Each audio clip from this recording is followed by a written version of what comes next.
हमारे चैनल में। मैं हूं आपके साथ शिखा कौशिक। आइए चलते हैं हमारी कुछ खास रिपोर्ट की तरफ।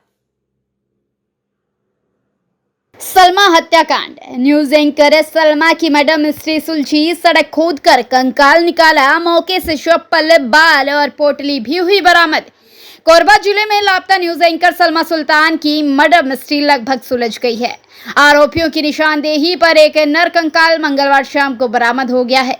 कोरबा पुलिस अधीक्षक UAD किरण के निर्देशन पर दरी CSP रॉबिन्सन गुड़िया और उनकी पूरी टीम मंगलवार को लापता न्यूज एंकर सलमा सुल्तान के नर कंकाल को खोजने के लिए कोरबा दरी मुख्य मार्ग में JCB और पॉकलेन लगाकर सुबह से प्रयास में जुटी थी। आखिरकार पुलिस की मेहनत रंग लाई और देर शाम पुलिस ने लापता न्यूज एंकर सलमा सुल्ताना के नर कंकाल चादर में लिपटा कंकाल मिला।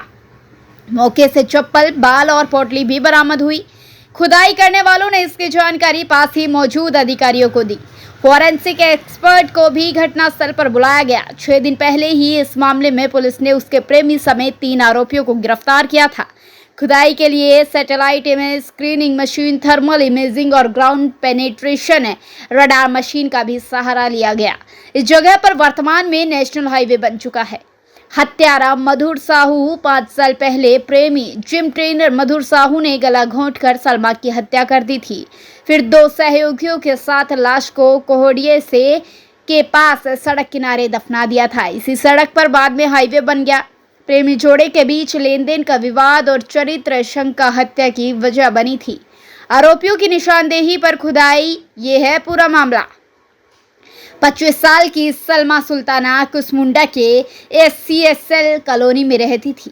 वो धीरे धीरे न्यूज़ की फील्ड में अपने पांव जमाने की कोशिश कर रही थी। उसका करियर तो परवान चढ़ ही रहा था, साथ ही जिम ट्रेनर मधुर साहू के साथ उसकी नज़दीकियां भी। इसके बाद अचानक 2018 से वो लापता हो गई। यहाँ तक कि 20 जनवरी 2019 को जब उसके पिता की मौत हुई तो उसमें भी वो शामिल नहीं हुई। युवती की स्कूटी स्टेशन पर मिली थी, वहीं उसका मोबाइल स्विच ऑफ था। उससे संपर्क करने की हर कोशिश नाकाम हो गई। इसके बाद परिजनों को किसी अनहोनी की आशंका हुई और उन्होंने थाने में गुमशुदगी का मामला दर्ज कराया। परिजन ने पुलिस अधिकारियों से खोजबीन की गुहार लगाते हुए जिम संचालक मधुर साहू पर संदेह जताया था, लेकिन पूछताछ में मधुर साहू पुलिस को गुमराह कर देता था। पार्टनर ने खोला हत्याकांड का राज।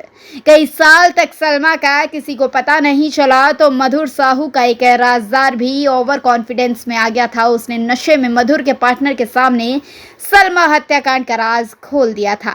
मधुर और उसके पार्टनर का भी लेन देन को लेकर विवाद चल रहा था। लेन देन को लेकर हुए विवाद के बाद पार्टनर ने मधुर को सबक सिखाने के लिए पुलिस के पास पहुंचकर हत्याकांड का राज खोल दिया। पुलिस के एक अधिकारी के मुताबिक तब एक बैंक से सलमा के नाम से लोन होने और अब तक उसकी किस्त जमा होने का पता चला।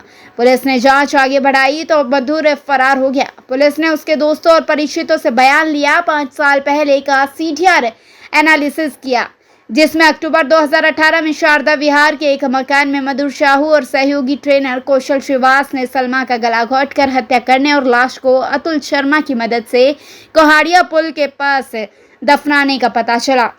इसके बाद पुलिस ने कोहाड़िया मार्ग पर 4 लेन के आसपास खुदाई शुरू की थी। चरित्र शंका और पैसों की लेन देन बनी वजह। आरोपी मधुर साहू, कौशल श्रीवास और अतुल शर्मा तीनों की गिरफ्तारी के बाद पुलिस ने प्रेस कॉन्फ्रेंस कर मामले की जानकारी दी। आरोपी मधुर ने बताया कि पैसों के लेन देन और चरित्र शंका में एंकर की हत्या हो गई। आरोपी के पास से हार्ड डिस्क, लैपटॉप जब्त किया, जिसकी जांच में कुछ ऑडियो क्लिप के बारे में पता चला। जिस वाहन का इस्तेमाल लाश को दफनाने में किया गया था, उसे भी जब्त किया जा चुका है। सलमा ने यूनियन बैंक से लिया था लोन।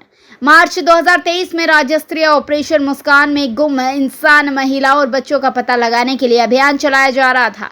इसी कड़ी में थाना कुसमुंडा के गुम इंसान सलमा सुल्ताना की केस डायरी की भी बारीकी से जांच की गई।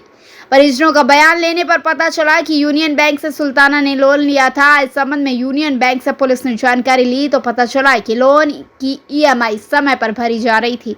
पूछताछ में 2 महिलाओं और 3 पुरुषों के बयान में विरोधाभास मिलने पर पुलिस ने इन्हें हिरासत में ले लिया। सबसे कड़ाई से पूछताछ करने पर हत्याकांड का राज खुल गया। 21 अक्टूबर 2018 LG 17 शारदा विहार में मधुर साहू और कौशल श्रीवास के द्वारा सलमा सुल्ताना की गला घोंटकर हत्या करने का पता चला। इन्होंने बताया कि लाश को अतुल शर्मा की मदद से भवानी मंदिर के सामने कोहड़िया पुल के आसपास दफनाया गया है। 2-3 लोगों का स्टेटमेंट लिया, उनको थोड़ा अलग अलग रूम में बिठा के अलग से पूछताछ की, कड़ाई करा, तो फिर पता चला उसका मर्डर हो चुका था। लेकिन फिर उस स्टोरी को कड़ी से कड़ी जोड़ते जोड़ते हमें करीब 4-5 महीने लग गए और पिछले हफ्ते सोमवार को 15 अगस्त से पहले जब वो गिरफ्तार हुआ फाइनली 2 आरोपी, तो फिर उनके ही निशानदेही पे हमें ये जगह मिला जहाँ पे 2018 में एक पेड़ हुआ करता था। उस पेड़ के पास उन्होंने दफनाना बताया। सबको अलग अलग पूछताछ करने पर सेम ही चीज़ बताया, तो हमें मोटा मोटा कंफर्म हुआ। फिर हमने हिस्टोरिकल इमेजेस निकाले 2018 के मैप के, वो पेड़ इकलौता वो पेड़ था। उस पेड़ को हमने फिर सर्वे करके थर्मल इमेजिंग के थ्रू और ये GPR के थ्रू हमने इस जगह की स्कैनिंग शुरू करी। अराउंड 30 मीटर्स के एरिया हमने स्कैन किया था और मोटा मोटी हमें लोकेशन मिल गया था जगह जहाँ पे वो बॉडी होने की आशंका थी। फिर आज सुबह मौसम को देखते हुए और सारी विभाग के लोगों का इसमें मदद लिया गया, जैसे नगर निगम के भी आयुक्त मैडम लोग वगैरह सबका परमिशन लगा, SDM साहब का परमिशन लगा और DFO सर ने भी काफ़ी हेल्प करा अपने को ये पेड़ को लोकेट करने में। जो पुराने फॉरेस्ट गार्ड थे सबकी मेमोरी, फिर लोकल यहाँ के जो विलेजर्स हैं पुराने लोग, उन्होंने काफ़ी मदद किया, बताया कि यहाँ पे पेड़ था ऐसे वैसे। फिर स्कैनिंग करके आज फाइनली हम लोगों ने यहाँ खुदाई करा, यहाँ पे अलग अलग संस्था के द्वारा ये रिसोर्सेज भी मिले और आज फाइनली हमें सलमा की डेड बॉडी मिल गई है, करीब करीब वही 5 साल बाद। सर, डेड बॉडी अभी किस स्थिति में है और आगे की प्रक्रिया क्या रहेगी? डेड बॉडी बहुत डिकम्पोज्ड है, जो उनके मेजर बोन्स है, स्कल है, उनका हेयर वो मिला है और जिस स्थिति में उसको गाड़ा गया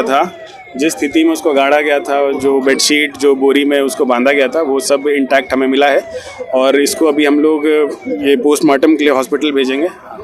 सर, NH की कटिंग के लिए अनुमति ली गई, लेकिन कटिंग नहीं करना आगे की क्या? हाँ, मतलब रोड कटिंग की ज़रूरत नहीं पड़ी क्योंकि स्कैनर के थ्रू हमें रोड के साइड में कुछ हिंट्स मिल गए थे, तो हम साइड को पहले अटेम्प्ट किया और वहीं पे हमें सफलता मिल गई। तो रोड कटिंग आगे की प्रक्रिया क्या है साहब इसमें? अभी बॉडी को हम लोग पोस्टमार्टम के लिए भेज रहे हैं, इसके बाद इसके परिवार वालों के द्वारा इसके कपड़े उनको पहचान वगैरह करा के फिर इसमें आगे DNA टेस्टिंग के लिए भेजेंगे बॉडी को। और इस पूरी सफलता में ये मेरी टीम पीछे खड़ी है, इनका बहुत अच्छा योगदान रहा और आप सभी मीडिया वाले जो अच्छे से कोऑपरेट किया, दिन भर पेशेंटली आप लोग बैठे और ये पूरी कार्रवाई को देखा। सर, ये डेड बॉडी का मिलना कितना अहम सुराग है, कितनी बड़ी सफलता रहेगी कोर्ट में? हाँ, ये कॉर्पस डिलिक्टा ये कॉन्सेप्ट होता है जो कि मिलना बहुत ज़रूरी है किसी भी 302 केस को स्टैंड करने के लिए। तो शुरू में हमें थोड़ा डाउट था कि ये बॉडी हम लोग रिकवर कर पाएंगे नहीं कर पाएंगे, बट ये इन्वेस्टिगेशन थोड़ा अच्छे से साइंटिफिक करते हुए हमें ये बॉडी तक हम पहुँच पाए और ये कॉर्पस डिलिक्टा या 302 को स्टैंड करने में काफ़ी हेल्प करेगा। Thank you.